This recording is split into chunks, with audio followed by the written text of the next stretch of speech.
Hey friends, what you're looking at here is a Acrosound. I don't know. I don't do tube amps. I don't know what to do with this thing. I have had several tube amps, but nothing like this block style, right? Everything that I've had has been like pretty much like the Fisher and gosh, what is some other Scott and things like that, but not this. I really want a Mac, but haven't got there yet. Haven't found one. So this is Stereo 20-20, and as you can hear, it works great. I'm gonna pull channels. So that channel is my right, and that's my left. So it seems like it's only pulling input from one channel, and maybe that's just the way I have it hooked up here. I don't know, maybe we can test some others. Let's see here. Let's do that here. Let's see. No, that just messed the things up there.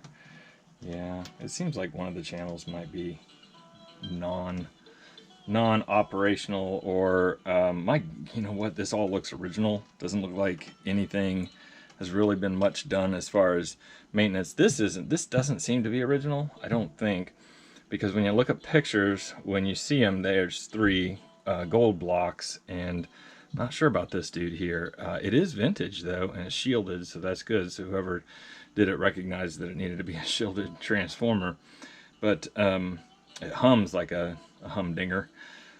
So I don't know, it could be an easy fix. It could just be, you know, in the case of the stuff I work on, solid state, it's usually just capacitors, and that could be the case here. Everything is warmed up, lit up. It looks good to me. I'll give you a real quick close-up so you can kind of see what's going on in there. And it's good and hot. I don't know what temperature it's running, but it's hot. So let's see here. I got my handy dandy thermometer here. We're running 180 over here, 190, 210, yeah. So good and hot. And I think that's pretty much the way that they're supposed to run. Maybe, I don't know. So we're gonna turn it off because I don't want to blow it up. Somebody will really super enjoy this, I'm sure. I'm gonna go ahead and put it out on eBay real quick, like, because I've got a pile of stuff that needs to move, and it's time to move this one as well. And I think I'm going to be putting a Scott up too. I got it in the same batch. I was after, there was some high-end Onkyo solid state stuff that I wanted, and I might be doing a review on that here in a little bit. Onkyo made some really good stuff, 70s and 80s, so that's to come.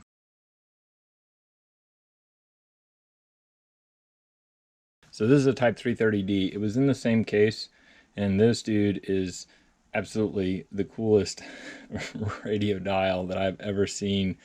I have seen these before, but not in the form of like an AM FM radio. Maybe I'm just not into AM FM radio enough to have experienced this, but these are just cool. They're like, I don't know. They're very mechanical. It's very cool. It's very satisfying to sit here and turn the dial, and it allows you, because this is such a high movement and this is such a fine movement, it allows you to really dial in to the station. I would love to play this, and I guess I'll turn it on just so you can see it. I'm going to turn out one of the lights here so you can just see it light up. If you can see that. Pretty cool, right? These actually glow. When it's darker in the room, these actually glow. So it's like two glowing things. We could do lots of suggestive comments there. But Works great.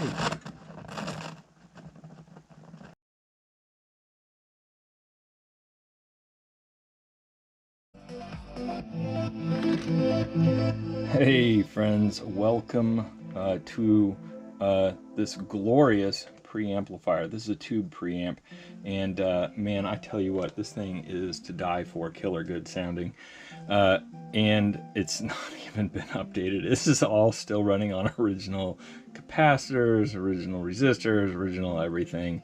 Opened it up and took a look inside, and it is pretty much untouched, and it is just as clean, if not cleaner, on the inside. No rust, no oxidation of any. It's just absolutely beautiful. There are a couple of like little imperfections here and here where the previous owner had it anchored in with some screws into a cabinet that he had built. I got this in a lot, as was a bunch of really cool stuff. I was after some solid state Onkyo stuff, really high-end Onkyo stuff. And this tube amplifier, or this tube preamp, an amplifier, and a tube tuner were all there as well. So I was like, well, I'll just take it all, try and make a big bundle out of it, and then sell all the rest of it off so that I can pay for the Onkyo stuff that I want to keep.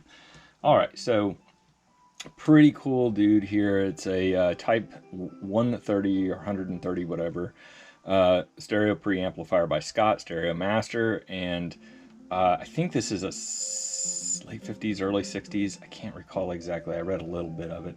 It's got all kinds of cool stuff on there. Like, here's a mag level. It's got a hum adjuster. And every one of these inputs has its own dial-in level. So you can kind of fine-tune it if one's louder than the other. Like maybe your phono's coming in hot. And up here you have pickup 1 and 2. Don't know exactly what that is, and I haven't read up on it yet. If you know, just throw it in the comments. It has playback record for tape monitor, and then it has scratch filter, which is, I imagine, for turntable. I haven't seen it called scratch filter. It's like high and low pitch muting or such. Tries to filter that stuff out, higher pitch. And then you have your rumble filter, which again is likely just associated with turntable, where some of the time your speakers will start to wave really bad, and that stops that. So in and out rumble filter, I think that's right. Correct me if I'm wrong. I usually get all this wrong. I'm not a tube person. Then it has phase, normal, and reverse. I don't know what that is, but I'm really curious to find out. I'll probably read up on that after I make this video. And then it has the loudness, and the loudness is pretty good. I love the way it sounds when the loudness is on. As far as your input selector, you have a Euro 78. Interesting. I don't know what that is. EUR 78, and then ORIG LON, original LUN, and ORIG original AES. Don't know what those are, but I do know that like there's this tape. Well, there's a ORTHO AES. Man, somebody just school me on this stuff, please. The one that I know is tuner, and then there's this extra here, which I am taking to be auxiliary. There is a tape level in for magnetic tape 1 and 2 back here. So I imagine that's some of these. There's extra. There's playback level. There's all kinds of cool stuff on this thing. Each channel has its own bass and treble, and then you have your balance here, and then your loudness is basically the volume coming out of the preamp. It warms up nicely. It plays out of both channels. I will say one channel is stronger than the other. I would attribute that to some kind of adjustment that probably needs made after all of the internals have been updated, because again, it's running on its original capacitors, original resistors, and Those things usually by this time are just absolutely so far out of spec. Some of the times these things won't even come on, but this one does, and it plays. It looks great, it presents really well, and it's just a beautiful piece of equipment. Thanks for watching. Hope you enjoyed the video. Like and subscribe if you kind of like this content. I don't do a lot of tubes. In fact, I don't know that I've done another tube. It's this one and its friend over there that I've done, and that's about it. Usually it's solid state and turntables. Every now and again a CD player, lots of speakers, and some music occasionally. All right, thanks again for watching. Have a really nice day, and stay listening, keep listening, have fun, do the music thing.